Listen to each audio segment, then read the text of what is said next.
Baik, bismillahirrahmanirrahim. Assalamualaikum warahmatullahi wabarakatuh. Jumpa lagi dengan saya di Abil Maiwa Channel. Alhamdulillah teman-teman ya, pada video kali ini kembali lagi admin akan mencoba mengupdate ya informasi terbaru seputar perkembangan P3K 2024 ya teman-teman. Di sini kami ingin menyajikan dua kabar gembira Menpan RB dan Dirjen GTK perihal penuntasan honorer di tahun 2024. Ya, kita lihat ya, akhir-akhir ini Menpan RB dan Dirjen GTK sangat optimis ya terkait dengan penuntasan honorer di tahun 2024, baik itu P1, P2, P3 dan P4 ya teman-teman. Tapi sebelum kita lanjut ya, bagi rekan-rekan guru yang baru pertama kali menemukan channel ini, jangan lupa tekan tombol subscribe dan aktifkan lonceng notifikasinya agar setiap hari Bapak Ibu bisa mendapatkan update informasi terbaru seputar perkembangan P3K guru. Baik, di sini baru saja dua kabar gembira Menpan RB dan Dirjen GTK perihal penuntasan honorer tahun 2024 teman-teman ya. Langsung saja kita to the point ke informasinya. Sebelumnya kita lihat teman-teman ya, di seleksi P3K 2024 di sini ada berita yang cukup mendesak ya, waktu 4 hari lagi. Di sini katakan pemerintah pusat sudah memastikan akan melakukan seleksi CPNS 2024 dan P3K 2024 dengan total formasi disediakan mencapai 2.300.000.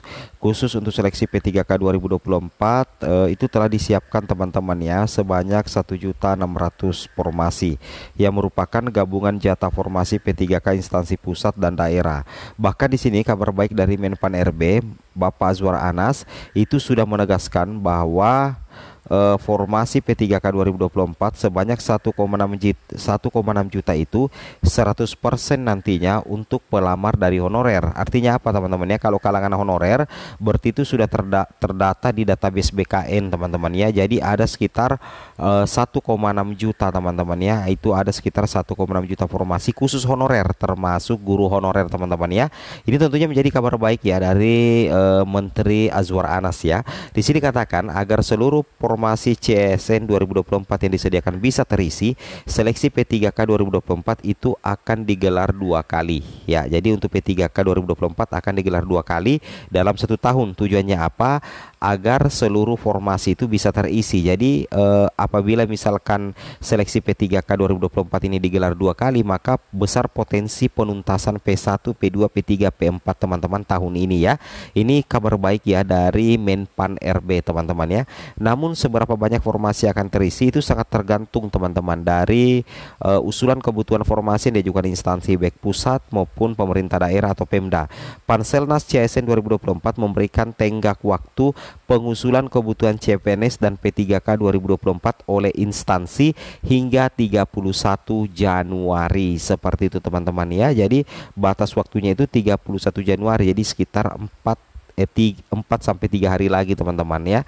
Nah, di sini dikatakan, nah saat ini penghitungan berapa jumlah kebutuhan yang akan diusulkan itu masih berproses internal instansi.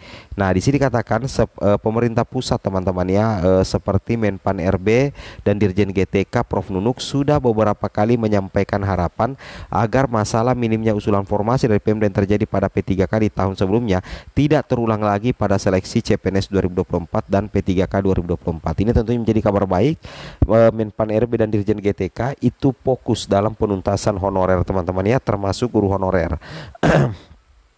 Begitupun para honorer juga mendesak Pemda masing-masing agar jumlah usulan kebutuhan formasi itu bisa maksimal teman-teman, sehingga nantinya tidak ada lagi sisa non ASN per Desember 2024. Mudah-mudahan teman-teman ya di Desember 2024 semuanya sudah diangkat menjadi ASN P3K pastinya teman-teman ya. Karena itu amanat dari Undang-Undang Nomor 20 Tahun 2023 tentang penataan tenaga non ASN. Nah, inilah yang coba dikebut oleh Prof Nunuk teman-teman ya dengan Menpan RB yang mengantisipasi minimnya usulan formasi dari Pemda, karena formasi dari pusat itu jutaan teman-teman ya. Ini sepertinya betul-betul menjadi ronde terakhir teman-teman ya di seleksi P3K 2024 ini. Kemudian kita lihat di sini tambahan informasinya. Para pengurus forum honorer bahkan giat mengawal proses pengusulan kebutuhan formasi di daerah masing-masing. Misalnya forum 2 Indonesia FHNK2I yang terus mendorong Pemda memaksimalkan usulan formasi P3K 2024. Wow, tentunya ini menjadi kabar baik ya teman-teman ya. Nah, ini tentunya menjadi kabar baik ya. Oke. Nah, kemudian kita lanjut lagi di sini teman-teman ya, informasinya. Kita lanjut lagi di sini. Kemudian kabar baik dari Prof Nunuk lagi. Di antara P1, P2, P3, P4 nantinya itu tetap akan diprioritaskan menjadi WSN. Cuman yang paling diprioritaskan dulu itu adalah P1 teman-teman ya. Ini P1 yang paling diprioritaskan ya teman-teman di seleksi P3K tahun 2024 pastinya teman-teman ya. Mantap jiwa ya. Oke. Nah, di sini kabar baiknya kita lihat di sini. Kita lihat di sini teman-teman, ini dia. Nah, ini dia, ini kabar baik untuk P1 langsung dari Prof Nunuk. Status P1 tetapi sampai sekarang belum dapat formasi. Nah, dijawab langsung oleh Prof Nunuk. Tahun 2024 adalah tahun terakhir adanya tenaga honorer di instansi pemerintah. Kemdikbud berusaha semaksimal mungkin membuka 419.000 formasi untuk mengakomodir di tahun ini. Untuk P1 kurang lebih terdapat 12 ribuan yang belum penempatan dan akan dituntaskan di tahun ini. Wow, ini tentunya menjadi kabar baik ya.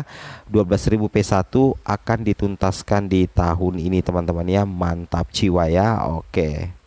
Ya, dan jadi SKPT itu diatur, ada dasar hukumnya ya. Diatur melalui Permenpan juga, dan di subnisnya diatur dalam Permendikbud. Jadi Permenpan yang mengatur tentang SKPT itu adalah Permenpan RB nomor 14 tahun 2023 pasal 32. Di situ Pemda boleh melakukan seleksi kompetensi. Bapak Ibu yang saya hormati, kita sangat berharap dukungan dari semua pihak. Kami sudah berbicara dengan berbagai kementerian agar 305 ini ada perubahan mekanisme melalui ruang talenta. Jadi dalam ruang talenta ini perubahan mekanismenya itu adalah formasi ini jangan lagi tergantung usulan pemerintah daerah, karena ini adalah terakhir kali. Jika ini selesai, maka rantai guru honor ini bisa kita selesaikan sejalan dengan amanat Undang-Undang nomor 20 tahun 2023 tentang Undang-Undang ASN. Gitu ya. Dan kami juga mendengarkan audiensi dari para tenaga kependidikan di seluruh Indonesia, bermacam-macam asosiasi yang datang, dan sesuai dengan nama Dirjen Guru dan Tenaga Kependidikan, maka kami pun pada menit-menit terakhir pada saat kita berpaparan dengan Kemenpan RB menghitung angka kebutuhan tendik, dan kami usulkan 82.717. Ini adalah pada saat terakhir, karena sebenarnya tendik itu sendiri dari Kemenpan dianggap bukan tenaga P3K, tenaga teknis, karena P3K adalah jabatan fungsional, sehingga jabatan profesional, sehingga dianggaplah belum bisa diusulkan jadi tendik. Tapi kami tetap mengusulkan ya, semoga ini bisa diakomodir di tahun depan. Bapak Ibu yang saya hormati, Bu Suci, jika kurang 5 menit mohon diingatkan ya Bu. Nggak apa-apa Ibu, nanti ditambah kalau masih ada banyak saya kira yang penting untuk disampaikan, Prof. Monggo, Prof. Oh, baik. Bapak Ibu yang saya banggakan, saya hormati, dan terima kasih untuk pengertian Ibu Suci sebagai moderator yang baik hati. Bapak Ibu yang saya hormati, saya kabarkan kepada Bapak Ibu semua di sini, di ruang ini, bagi guru P1 atau guru honor, alhamdulillah kita pada tahun 2022 kemarin ini berhasil. Mungkin Bapak Ibu tahu ya, kalau saya